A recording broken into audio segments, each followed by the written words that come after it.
Hi everyone, अभी हम लोग हैं आगरा में और अभी बज रहे हैं दोपहर के 3। तो हम लोग सबसे पहले आगरा के अंदर आए ताजमहल घूमने। तो फिर से हमारे साथ बबलू भाई है। तो अभी तो हम लोग सोचे यार चलो यार अभी 1-2 दिन ऑफ है तो हम लोग कुछ एक्सप्लोर करते हैं। अभी आगरा को कर रहे हैं, मे भी इसके बाद नेक्स्ट डेस्टिनेशन। तो पहले आगरा आए हैं, तो आगरा में सबसे पहले कहाँ आए हैं ताजमहल को देखने। तो भैया मैं ताजमहल के प्रीमिसेस के अंदर आ गया हूँ, ये देखो। और चलो मैं आपको बताता हूँ, यहाँ के जुड़े बहुत सारे फैक्ट्स बताएंगे, अंदर में आपको कुछ सिनेमैटिक शॉट्स दिखाएंगे।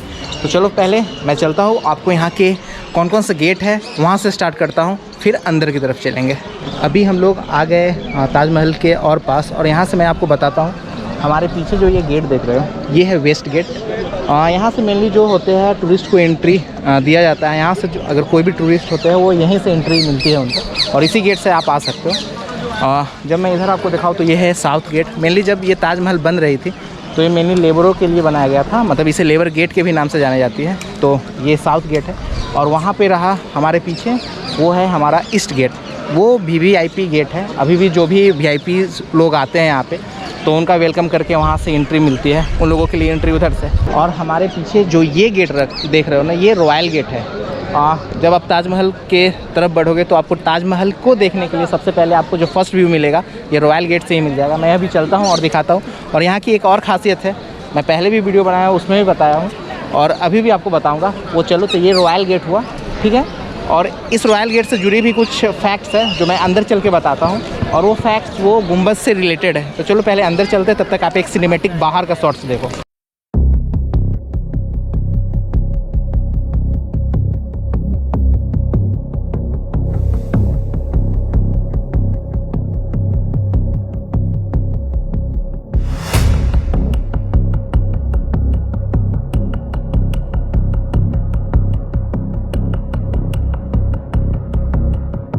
सबसे पहले जब ताजमहल की एंट्री पे रॉयल गेट के पास आओगे तो आपको कुछ ये अरेबिक कैलीग्राफिक इंस्क्रिप्शन दिखेंगे जो आप यहाँ देख सकते हो।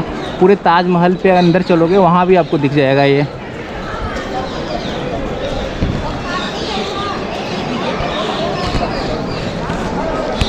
तो ये जो कैलीग्राफिक इंस्क्रिप्शन है ऐसा माना जाता है और लिखा गया है कि कुरान से लिया गया है। तो आप इधर जाओ, बाहर जाओ, ताजमहल के पास जाओगे वहाँ पे भी मैं चल के दिखाता हूँ आपको। तो ये सारे इंस्क्रिप्शन उस पर मेंशन होंगे।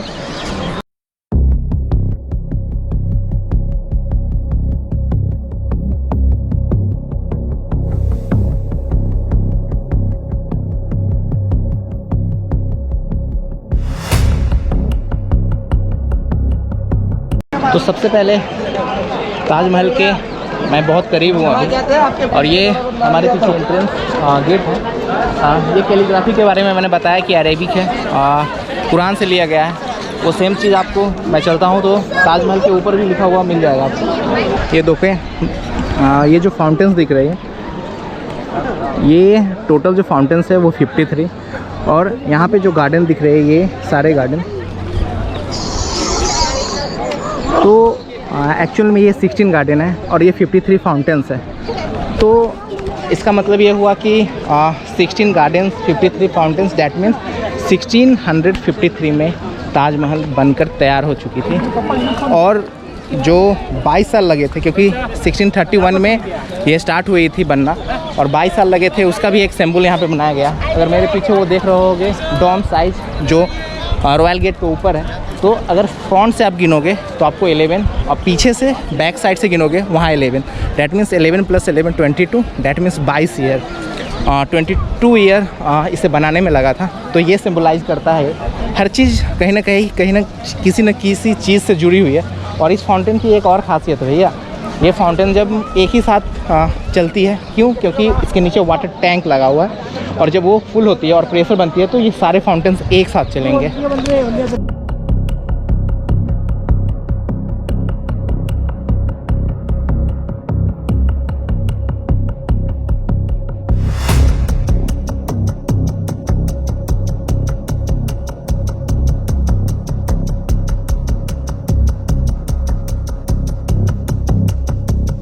ये जो ताजमहल है इसका जो स्ट्रक्चर जब आप देखोगे तो आपको ये सिंबलाइज करेगी ये पर्शियन स्टाइल में भी है, इस्लामिक स्टाइल में भी है और इंडियन स्टाइल में भी है। तो ये आप देखो यहाँ पे। और एक जो फैक्ट है, अगर आप यहाँ से देखोगे, देखो ये जो 4 आपको पिलर दिख रहा है टावर टाइप, ये क्या है ना, एक्चुअल में आपको दिख रहे होंगे स्ट्रेट, पर एक्चुअल में ये स्ट्रेट है नहीं, ये 2 डिग्री लीन है। वो ताजमहल से ऐसे मतलब इस तरफ लीन है, चारों अपने अपने तरफ में आउटसाइड ताजमहल लीन है। क्योंकि मान लो कभी खुदा ना खास्ता अगर अर्थक्वेक या एनी नेचुरल डिजास्टर आती है तो भाई ये ताजमहल के मेन बिल्डिंग पे ना गिर के बाहर की तरफ गिरे, इसलिए ऐसा इसे बनाया गया है। सबसे जो अमेजिंग फैक्ट है ताजमहल के बारे में मैं एक और बताऊँ। ताजमहल एक्चुअल में जो बनी है, इसके जो बेसमेंट है ना, वो लकड़ी के बेसमेंट पे है। डैट मीन्स उस समय कुएँ खोदे गए थे, तो इसके जो बेसमेंट है वो लकड़ी के बने हुए हैं। मतलब कि लकड़ी के बेसमेंट के ऊपर ताजमहल को बनाया गया था। और वो इसलिए भी क्योंकि यमुना नदी के बहुत बगल में ये बस्ती है, और मान लो अगर पानी का लेवल बढ़ता है तो मे भी ये सिंक हो जाएगा। इसके कारण इसे ऐसे लकड़ी पे बनाया गया था कि उसे जितना पानी मिलेगा ना वो उतना मजबूत होते जाएगा। अभी के समय में क्योंकि यमुना रिवर का जो वाटर लेवल है वो कम हो गई है, जिसके कारण इसमें कहीं कहीं ऐसा माना जा रहा है दरारें भी आ गई है, थोड़ा सा सिंक हो गई है। ताजमहल का जो बेसमेंट है वो वुडन ब्लॉक के ऊपर बना हुआ है। ऐसे बैलेंस करने के लिए अगर आप देखोगे तो इस साइड में एक मस्जिद बनाया गया था, पर अगर मान लो सिर्फ इस साइड में रखते तो वो क्या होता है ना, इधर से वो फिर से ऊपर हो जाता था। इसके कारण इधर भी एक सेम स्ट्रक्चर दिया गया, पर इसे नाम दिया गया था गेस्ट हाउस का। एक्चुअल में इसे गेस्ट हाउस बोला जाता है, जो उस समय कोई भी लोग आते थे तो वहाँ पर आकर रुकते थे। तो ये देखो आर्किटेक्चर जो यहाँ का है यार, बड़ी शानदार है। भैया इसकी बात करें तो ताजमहल तो दिन में 3 बार अगर आप आओगे, 3 बार आपको डिफरेंट कलर्स देखने को मिलेंगे। अभी जैसे अभी दोपहर का समय है तो डैट मीन्स अभी ये पूरे तरह से वाइट दिखेगा, पूरे वाइट संगमरमर का बना ही है तो पूरे तरह से वाइट दिखेगा। पर अगर मॉर्निंग में आते हो, सनराइज़ के समय आते हो तो ये आपको पिंकिश दिखेगा। अगर इवनिंग में आते हो डैट मीन्स सनसेट के समय तो ये पूरे तरह से ये रेड हो जाता है। और अगर फुल मून डे में आते हो भैया तो ये पूरा ब्लूइश दिखता है। इसके आसपास कहीं भी लाइट को नहीं आने दिया जाता है, क्योंकि कहीं भी लाइट नहीं लगी हुई है। ये कहाँ भाग गया लाइट? भाई आजा इधर।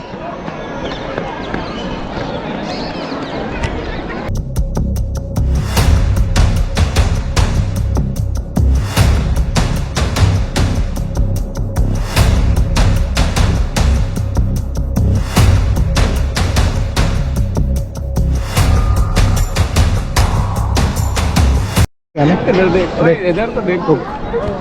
तो भैया ये देखो, ये है यमुना रिवर और ये अपनी ताजमहल कितनी करीब है।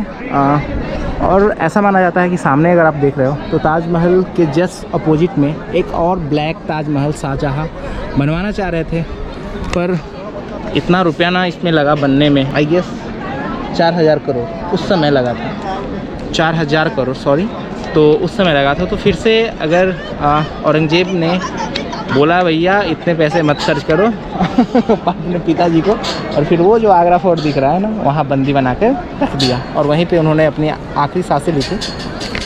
पॉल्यूशन अभी इतनी हो गई है कि इसका कलर थोड़ा थोड़ा पीला पड़ने लगा है, तो इसे फिर से पहले की तरह रीइनोवेट करने के लिए क्या किया जाता है ना, मुल्तानी मिट्टी का यूज किया जाता है। अभी तो मैं लास्ट बार जब आया था शायद उस समय उस पर शायद बैक साइड में वो उसे साफ़ किया जाता है। उसके यूज़ से क्या किया जाता है ना, उसे साफ़ किया जाता है और जो पीलापन होता है ना उसे निकाला जाता है। तो पहले के ही टेक्निक से इसे साफ़ किया जाता है, क्योंकि पूरे मार्बल से बना हुआ है।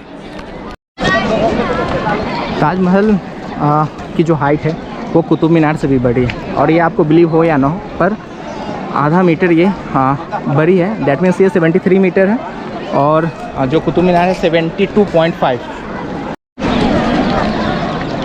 यहाँ तो मैं अभी गोप्रो लेकर आया हूँ तो आपको दिखा नहीं सकता हूँ, बट वो जो कैलीग्राफी है मैंने बाहर भी बताया, वहाँ पे कुछ संदेश लिखा गया हुआ है। डैट मीन्स अरबिक इस्लामिक भाषा में लिखा गया है। वहाँ पे बहुत सारे आपको कैलीग्राफी देखने को मिल रहा होगा। अगर आप देखोगे, मैं एक फ़ोटो जूम करके डाल दूँगा, वहाँ पे जो बहुत सारे ज्वेल्स का यूज करके वो जितने भी डिज़ाइन है उसमें लगाया गया था। बट जो अंग्रेज है भैया, ब्रिटिशर से जब वो राज करते थे, जब वो यहाँ आए तो सारे को निकाल कर ले गए। इसमें से बहुत जगह से आपको निकलेगा, बट धूप उधर से आएगी तो आपको, अगर इधर से धूप इस तरफ इस फेस पे पड़ती है तो आपको पूरे तरह से चमकते हुए दिख जाएगा। ताजमहल को बनाने में यार 20,000 वर्कर्स और 1,000 हाथी का यूज किया गया था, क्योंकि इसमें जितने भी मार्बल्स हैं वो सारे बाहर के, जितने भी वाइट मार्बल्स आप देख रहे हैं वो सारे राजस्थान से लाए गए हैं, बहुत चाइना से, अफ़गानिस्तान से, बहुत जगहों से लाकर इसे बनाया गया है। और ये रेड सैंड स्टोन और वाइट मार्बल से बना हुआ ये हमारा ताजमहल, क्या खूबसूरत लग रहा है यार। तो गजब का आर्किटेक्चर बनाया यार उस समय के समय में। आप ये सोचो, वो जो गुंबज है ना, वो जो गुंबज है, आप ये समझ सकते हो उस समय यार क्या होते थे ना, सरिया नहीं होते थे, डैट मीन्स छड़ नहीं होते थे, और फिर भी आप उसके बिना, रॉड के बिना ये गुंबज बना देना यार बहुत बड़ी बात है। वहाँ पे गुंबज के ऊपर जो आप वो देख रहे हो ना, वो ब्रोंज का है, वो सारे सोने के थे, पर जब ब्रिटिशर्स आए तो उसे भी निकाल कर ले गए। और मैं भी आपको दिख पा रहा होगा, तो जो मैं ज्वेल्स के बारे में बात कर रहा था, जेम्स के बारे में, बहुत सारे रत्नों से बनाया गया ये सारे डिज़ाइन जो आप देख रहे हो, उसमें पूरा इनग्रेव किया गया था। शायद उसको पेट्रा ड्यूरा बोलते हैं, हाँ, जो इनग्रेविंग करते हैं उसको पेट्रा ड्यूरा, यस। यहाँ से देखो वो पूरे चमक रहे हैं, शायद इसमें ना आए गोप्रो में, मे बी, बट अगर कभी आप धूप की तरफ से देखोगे, ये देखो रिफ्लेक्शन अगर आई हो तो वहाँ पे आपको दिख सकती है। ये सारे मतलब बहुत मस्त है। मे बी आप कभी भी कहीं से भी हो, जहाँ से हो यार, कंट्री इंडिया से हो या अदर कंट्रीज से हो, कहीं से भी हो, एक बार मस्ट विजिट करो ताजमहल। बहुत अद्भुत बनाया गया है उस समय के समय में यार, ऐसा स्ट्रक्चर बना देना यार बहुत बड़ी बात है। दूसरी बात, इसे प्यार का भी निशानी माना जाता है, क्योंकि ताजमहल जो बनाया गया था वो मुमताज़ की याद में बनाया गया था। मुमताज़ जो कि शाहजहाँ के सबसे प्रिय पत्नी, मतलब 4 पत्नी ऐसा माना जाता है, उनमें से एक थी, और उनका ही यहाँ पे मकबरा है अंदर में। ऐसा नहीं वो मरी तो मध्य प्रदेश में थी, फिर वहाँ से मकबरा, ये जो गार्डन मैंने दिखाया था पीछे, वहाँ लाकर लगाया गया। फिर वहाँ से जब ये बनकर तैयार हो गए तो यहाँ लगाया गया, और यहाँ शाहजहाँ, और जब अंदर जाओगे आप तो शाहजहाँ और मुमताज़ दोनों का मकबरा आपको आसपास में दिख जाएंगे। जब ताजमहल के पास जब आप आओगे तो इसके रेडियस में, यहाँ के लगभग 500 मीटर के रेडियस में ऐसे बसेस जो कि पेट्रोल डीजल पे चलती है, या कार, कोई भी व्हीकल्स जो पेट्रोल डीजल पे चलती है, वो अलाउ नहीं है पॉल्यूशन के लिए। क्योंकि आप देख सकते हो यार, थोड़ा थोड़ा पीलापन हो गया, और हमेशा इसका जो है ना वो सफाई होते रहती है। मैंने बताया कैसे होती है, वो पूरा मुल्तानी मिट्टी का यूज करके इसे साफ़ किया जाता है। और एक और जो बहुत बड़ी फैक्ट है इससे जुड़ी हुई भैया, इसे वार के समय इसे बचाया जाता है। हाँ, कैसे बचाया जाता है, वो जो गुंबज है ना उसको चारों तरफ से पूरा जो वुडन बैम्बू होते हैं ना उससे ढक दिया जाता है, जो ऊपर से वो न दिखे। और रात के समय में भी इसे इसीलिए बचाया जाता है, लाइट नहीं दिया जाता है, क्योंकि दूर से ये ऊपर से चलने पे ये नहीं दिखे। सिर्फ जो फुल मून होता है ना उस दिन ये ऊपर से देखोगे तो अच्छे से दिखेगा। इस के ऊपर जाने का, इस मीनार के ऊपर भी अगर आप जाओगे तो सीढ़ी है, वहाँ से देखो गेट है, बट आप जा नहीं सकते, अलाउ नहीं होती है। और ये है आपका मॉस्क है, और यहाँ मस्जिद है। यहाँ आकर फ्राइडे को नमाज़ पढ़ते हैं बहुत लोग, इसके कारण फ्राइडे को ताजमहल अगर आप घूमने आओगे तो फ्राइडे को बंद मिलेगा। तो सच में सुजर बहुत शानदार बनाया गया था उसमें, क्या बोलूँ, कैसा लग रहा है, क्या सोच रहे हो तुम? अच्छा लग रहा है। मैं यही सोच रहा हूँ कि यार उस टाइम पे बनाया कैसे होगा। वही ना, उस समय का जो आर्किटेक्चर था ना, और इसे सबसे बड़ी बात है ना, इसे 3, ये देखो तो इंडियन स्टाइल भी तुमको दिखेगा। और वो एक चीज़ मैं तुमको दिखाऊं, वो देखो ये ज्वेल्स है, वो रत्न से, वो जितने भी डिज़ाइन, फुल टाइप का जो डिज़ाइन है ना, वो सारे ज्वेल्स का है। उसके अंदर पूरा गढ़ा गया था अलग अलग जगहों से, 40 कंट्रीज से मंगवाया गया था, और तब जाके उसे उसमें ग्रेफ्ट किया जाता है। पिट्रा ड्यूरा उसको बोलते हैं, वहाँ पे किया गया था। पर कितने सारे तो आप देखोगे वो मिलेंगे नहीं, क्योंकि ब्रिटिशर्स आए, सारे निकाल के लेके चले गए। हाँ, तो ऐसी बात है यहाँ पे। और जिस प्लेटफॉर्म पे लुक शानदार दिया गया है, हाँ, उसके बावजूद चांदनी रात में कितना अच्छा लगता होगा। ये देखो ऊपर मून है, अब कुछ दिन के बाद फुल मून आएगा। यहाँ आओगे, पहले से टिकट की बुकिंग होती है, आप आके टिकट का बुकिंग करके यार पूरा नीला हो जाता है यार, मस्त लगता है उस दिन। मैं तो फ़ोटो देखा हूँ, मैं तो खुद नहीं आया हूँ। और मैं जिस प्लेटफॉर्म पे खड़ा हूँ ना भैया, ये मैंने पहले भी बताया है, इसके नीचे जो बेसमेंट है ना वो पूरे वुडन ब्लॉक के बेसमेंट है, और मतलब कि पहले बहुत बड़े बड़े कुएँ किए गए जिसके अंदर कंक्रीट डाल दिए गए और उसके ऊपर से वुडन ब्लॉक को ले किया गया, बिछाया गया था, पूरे वुडन ब्लॉक को इसके चारों तरफ बिछाया गया था। बैलेंस करने के लिए मैंने बताया ये मॉस्क को बनाया गया था। और इस क्योंकि एक तरफ ज़्यादा वेट ना हो, जो अगले तरफ मतलब कि ताजमहल के उस तरफ वो ऊंची ना हो जाए, इसके कारण क्या हुआ था ना, उधर भी एक सेम स्ट्रक्चर देखोगे, पर वो मॉस्क नहीं है, ये मस्जिद ये है, वो मस्जिद नहीं है। वो क्या है जानते हो? वो गेस्ट रूम है। वो जो हम लोग अभी उस तरफ थे ना, वो गेस्ट रूम है। हाँ, और सबसे बड़ी खासियत, दूसरी खासियत ये है ना, ये जो तुम देख रहे हो वुडन ब्लॉक है ना, इस पर जितना पानी आएगा वो उतना मजबूत हो जाता है। पानी की कमी होगी वो कमज़ोर हो जाएगा, ठीक है ना। अगर मान लो यहाँ से नदी, यमुना नदी कभी सूख जाती है, मान लो फ्यूचर में कभी, क्योंकि अभी तो बहुत गंदा स्थिति है यहाँ, तो ये सिंक कर जाएगा। सिंक का मतलब समझते हो ना, ये दब जाएगा। और इसका उदाहरण भी अगर आप जाओगे तो इसके अंदर आपको बहुत सारे जो है ना क्रैक्स आप दिखने लगे हैं, छोटे छोटे क्रैक्स आपको मिल जाएंगे इसके अंदर जब ऊपर में जाओगे तो। ये जो गार्डन देख रहे हो, ये 16 गार्डन है और उधर 53 फाउंटेन्स, डैट मीन 1653 में बन के कम्प्लीट हो गई थी।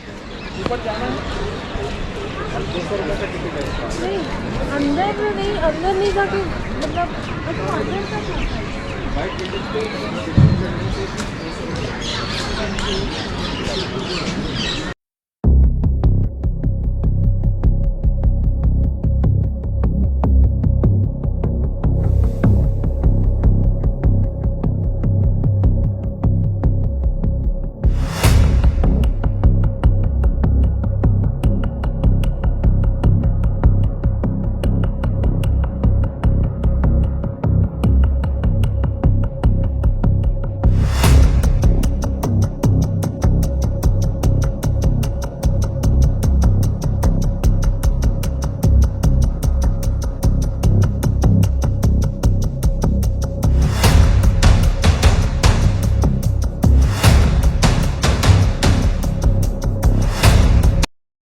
तो फाइनली ताजमहल का ये ब्लॉग को हम लोग यहीं पे द एंड करते हैं। होप कि हम लोगों ने जितने भी इन्फॉर्मेशन थे, सिनेमैटिक शॉट सारे डाल दिए हैं। तो चलो भाई, अब तो शाम हो गए, तो मे भी आगरा फोर्ट अभी बंद होगी। तो मैं नेक्स्ट डेस्टिनेशन पे चलता हूँ, नागरा फोर्ट मे भी कल देखते हैं सामने आते वक्त। तो तब तक के लिए बाय बाय, फिर मिलते हैं नेक्स्ट ब्लॉग में। नेक्स्ट ब्लॉग होने वाला है थोड़ा सा विलेज लाइफ ब्लॉग राजस्थान का। तो अभी हम लोग चल रहे हैं बबलू भाई के घर, तो मिलते हैं फिर नेक्स्ट ब्लॉग में।